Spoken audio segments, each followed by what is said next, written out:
Salutations à tous et bienvenue sur ma chaîne. C'est un espace où nous plongeons profondément dans la spiritualité et dans notre foi en Dieu. Aujourd'hui, je suis ravie de partager avec vous une histoire vraiment étonnante et miraculeuse qui tourne autour d'un garçon prénommé Louis, qui a vécu une expérience extraordinaire à l'âge de 10 ans. Louis réside dans un petit village charmant du sud de la France. Il se distingue par sa dévotion inébranlable envers Dieu et la Vierge Marie.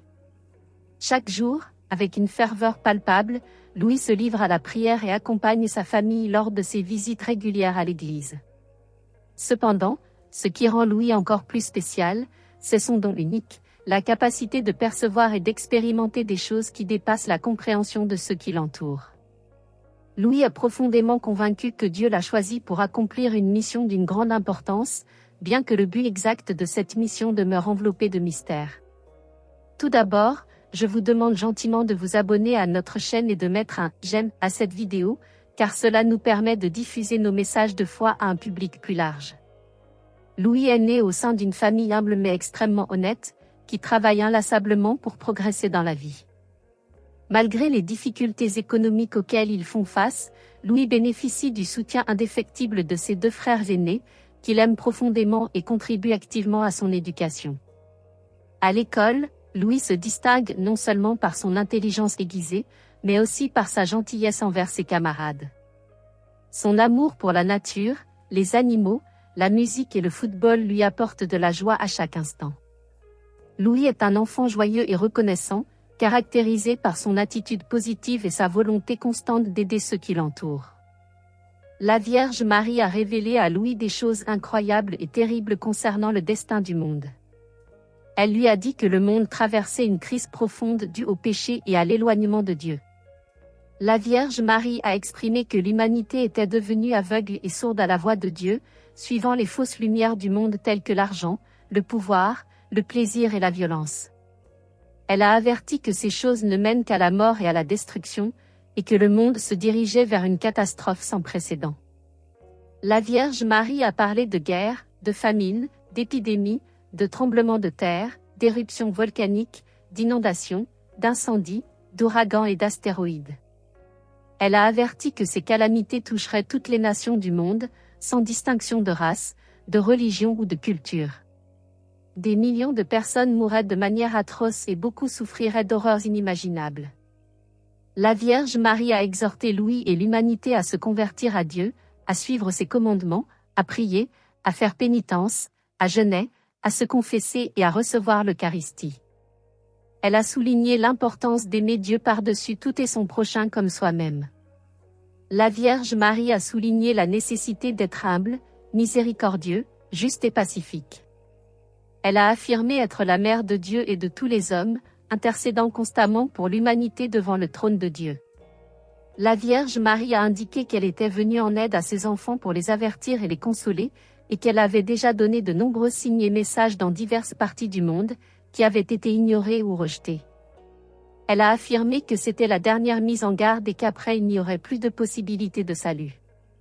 La Vierge Marie dit à Louis qu'il serait son messager et devrait diffuser son message à tous ceux qu'il pourrait atteindre. Elle lui assura qu'il ne devait pas avoir peur car elle le protégerait et le guiderait, et qu'il recevrait d'autres dons et grâces en étant témoin de sa présence et de son amour.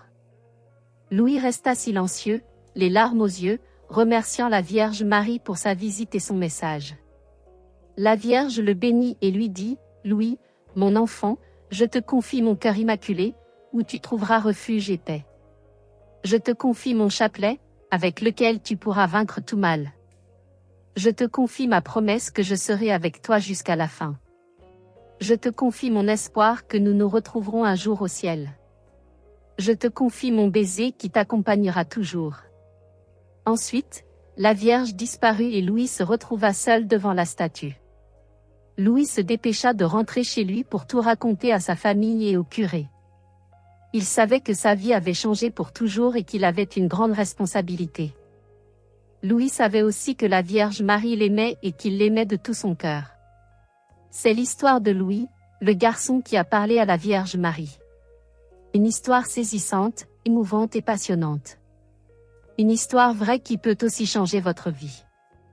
Si vous avez aimé cette vidéo, Mettez un pouce vers le haut, laissez un commentaire et abonnez-vous à la chaîne. Partagez cette vidéo avec vos amis et votre famille pour que le message de la Vierge atteigne le plus grand nombre de personnes possible. Merci de nous suivre et n'oubliez pas que Dieu vous aime et que la Vierge vous protège. Nous vous attendons dans la prochaine vidéo. Amen. Merci beaucoup de nous avoir accompagnés dans cette histoire extraordinaire de Louis et sa rencontre avec la Vierge Marie. Nous espérons que ces expériences et son message d'espoir et de rédemption ont touché vos cœurs. Si cette histoire a suscité des réflexions, des questions ou si vous souhaitez partager vos propres expériences, nous vous invitons à le faire dans les commentaires ci-dessous. Votre participation est précieuse pour nous, et nous apprécions chaque pensée que vous souhaitez partager. N'oubliez pas de vous abonner à notre chaîne pour rester informé des prochaines histoires et poursuivre ce voyage ensemble. Partagez cette vidéo avec ceux qui pourraient y trouver inspiration ou réconfort afin que le message de Louis et de la Vierge puisse toucher autant de cœurs que possible. Rappelez-vous toujours que malgré les défis que la vie nous présente, il y a toujours de l'espoir et de l'amour autour de nous. La prière, la foi et l'amour du prochain peuvent nous guider à travers les moments difficiles. Merci encore de nous accompagner. Nous concluons ici, mais nous nous reverrons bientôt avec de nouvelles histoires et de nouveaux messages. Que la paix et la grâce de Dieu soient toujours avec vous. Amen. Notre-Dame, Marie pleine de grâce, aujourd'hui, à la lumière des Saintes Écritures, nous nous tournons vers toi dans la prière, comme la parole de Dieu nous l'enseigne. Nous demandons de fermer les yeux et de nous connecter profondément au message divin qui coule à travers les passages de la Bible. Fermez les yeux, respirez profondément et ressentez la présence de Dieu autour de vous. Comme le dit le psaume 46, 10, « Soyez tranquilles, et sachez que je suis Dieu ». Permettez-vous de trouver ce moment de calme et de connexion avec le divin, comme nous le faisons maintenant. En méditant sur les mots du psaume 23, nous reconnaissons que « Le Seigneur est mon berger, je ne manquerai de rien ». Notre-Dame, Mère aimante, nous te prions de guider nos cœurs comme le bon pasteur qui prend soin et guide ses brebis avec amour et sollicitude. Le passage de Luc 1h28 nous rappelle le moment où l'ange Gabriel t'a salué, Marie, en disant « Je te salue, pleine de grâce, le Seigneur est avec toi ». Que cette rencontre angélique nous inspire à nous ouvrir à la grâce divine et à l'amour de Dieu qui est toujours avec nous. Maintenant, concentrez-vous sur le passage de Matthieu 11h28, où Jésus nous invite, « Venez à moi, vous tous qui êtes fatigués et chargés, et je vous donnerai du repos ». Permettez à ces paroles de Jésus de pénétrer dans votre cœur comme une invitation à trouver le repos et la paix en lui. Dans la prière du Notre Père, nous suivons l'exemple de Jésus, qui nous a enseigné à prier en disant « Notre Père qui es aux cieux ».